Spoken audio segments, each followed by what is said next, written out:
শরীর যখন কাঁপতে পারে না তখন সে রোগ হয়ে কথা বলে।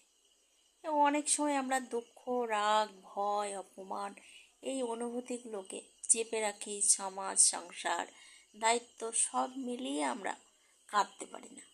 তখন সেই চাপা কষ্ট শরীরের ভেতরে জমতে থাকে। ধীরে ধীরে তা রূপ নেয় মাথা ব্যথা, বুক ধড়ফড়, ঘুম না হওয়া, গ্যাস্ট্রিক, হঠাৎ দুর্বল লাগা, ডিপ্রেশন বা উদ্বেগ।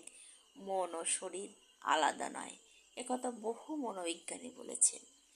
তাদের মতে আপনার যখন দুঃখ লাগছে, চেপে রাখা আবেগ একদিন অন্যভাবে প্রকাশ পায়। তারা বলতে চান, যা আমরা অস্বীকার করি তা আমাদের নিয়ন্ত্রণ করতে শুরু করে। তাই কান্না কখনো দুর্বলতা নয়, নিজের কষ্ট বলা লজ্জার নয়, নিজের যত্ন নেওয়া স্বার্থপরতা নয়। শরীরকে অসুস্থ হওয়ার আগে মনকে একটু সময় দিন বা সময় দাও। কথা বলো, লেখো, প্রার্থনা করো, কাউন্সিলিং নাও, কিন্তু চেপে রেখো না। তুমি যদি এইভাবে চেপে রাখো তাহলে তোমার সেই মনের ভেতরের যে জমা কান্না, জমা দুঃখ, তা একদিন রোগ হয়ে প্রকট হয়ে দেখা দেবে। তার জন্য নিজের থেকে সাবধান হও, নিজেই নিজের যত্ন নাও।